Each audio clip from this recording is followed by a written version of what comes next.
Michael Martin, General Manager for North America for Vibram, Yes. Sporting goods company.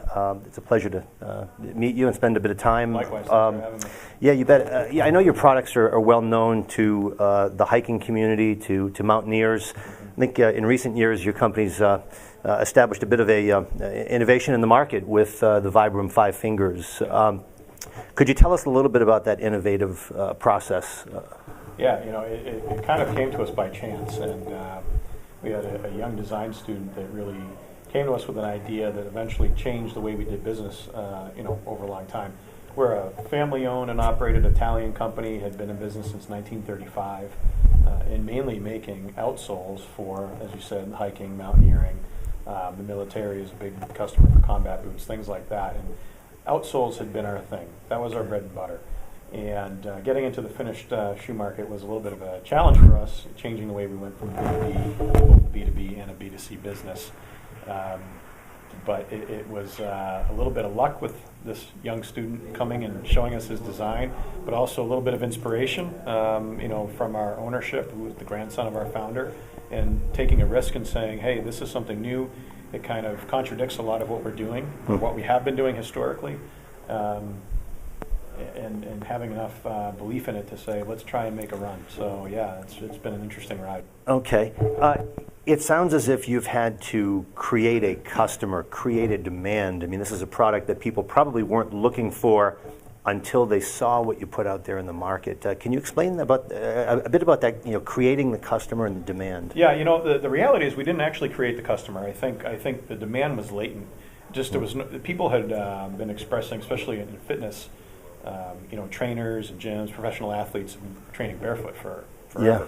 Yeah. And, there just hadn't been a product that suited that training modality. And once we put the product out, we launched it in the channels that we knew, outdoor, hiking, thinking this would be a great camp shoe, something like that. And ultimately these trainers caught wind of it and started bringing it in. So we didn't necessarily create the customer. We created a product that resonated with a customer that we didn't expect. Once we recognized that, we were able to start leveraging these customers, talking to each other, and then building the brand. I know you talked about giving some of these customers an opportunity to share back with you how they've been using the product, what they like about it. Has the development of this product forced you to look at the marketing function in a different way? Yeah, for sure. I mean, what a lot of people don't realize is we didn't really market actively in a traditional sense for the first 5 years that we were out there in the consumer market. But certainly we do things a couple of different ways.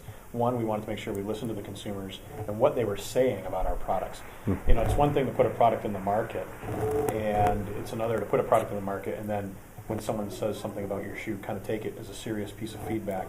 Okay. I can tell you that most of the iterations of the product since our initial one, back in 2005, 2006, have been because people have written into us and said, I like it for this, but I wish it had that feature, or I wish I could do this with it. And here's some things we don't like about it. And saying, okay, yeah, we can fix that. We can do these things. So it's sometimes making small tweaks and small modifications. And in our case, you can line up every model from the start and say, the consumer told us this about that, so we made that. They can told us about this about that one, so we made this one, and on and on and on and on. Okay. And I think that's a key part. So marketing from the perspective of being reactive to what they're asking you for, and then creating a product that gets them to that end. Okay, so it almost sounds as if you're co-creating new business opportunities and products with your customers. And yeah, in a way it was crowdsourcing before that was a word. Okay. And we had a mantra in our company that everybody would read every email every day. So everything that came in, every inquiry, every question, we'd all look at it, determine the course of action, how we were going to answer it, and we gave them a response. And that was from the CEO, to customer service. Everybody read them. So we were all very much aware of what was going on in the consumer mindset. Okay, so it sounds like you're looking for those innovative ideas wherever they might exist, in terms of making that commitment to read those emails.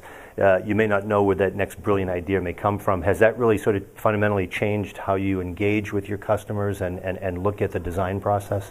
Yeah, I think that we have to recognize that people who use products use them for a reason. Most people buy a product and they want a performance function out of it. They want to have utility. So we've never really played in the fashion side of things. We've tried and it hasn't really worked. So Okay. we stay grounded in performance. And I think if you were to ask our design team, they get this feedback from consumers and say, okay, maybe we can make a modification going down the road. Ultimately, we're trying to keep the consumers happy. Okay. By continuing to create products that they can find useful. And as long as we do that, and of course, you have a finite number of brains sitting in an office. Sure. So you probably have a finite number of ideas that you can generate on your own. Okay. So if you leverage the people that use your products to help you, improve them in the future, there's nothing can really go wrong with that. Right, okay. How have these discoveries changed the organization? What is life like in the organization now? Has it had an impact on process, on leadership? Because for us, we were really going from being a B2B service business, so we were selling parts. You're selling an outsole or anything like that, but you didn't have the final say in what the marketing would be because your brand partner would do that for you. Okay. That. So we had no organization really established for specific to the B2C market. So it was about creating all of that. So we had to create a marketing structure and campaign, a sales structure, strategy, operating systems to service customers, give them, a website, where they can send you information. In our case, we then came up with Facebook, Twitter, and all those social media things. But yeah, we had to start from scratch. Okay. So the organization looks significantly different today than it did just 6 years ago.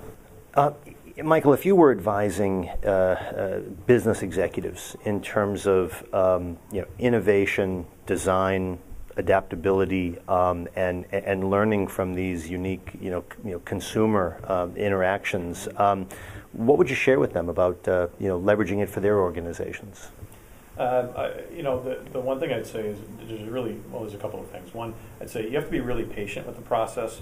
And you also have to kind of get out of your way. You got to check your ego at the door a little bit. Okay. It's nice to have an ego to drive things in the beginning. I mean, you need that powerful leadership to kind of take the ship, set course, and move. Okay. But in order for you to really service consumers well, we believe at least that you have to give them a hand in it.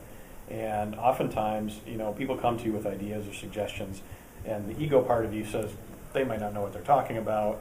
I want to do it this way. Sometimes you have to step back and say, well, wait a minute, people are telling me something, I have to listen. And I think listening is super key, to your consumers, not just your staff who may have good ideas, but also all the consumers that want to tell you something about your brand. They're telling you something by making a purchase.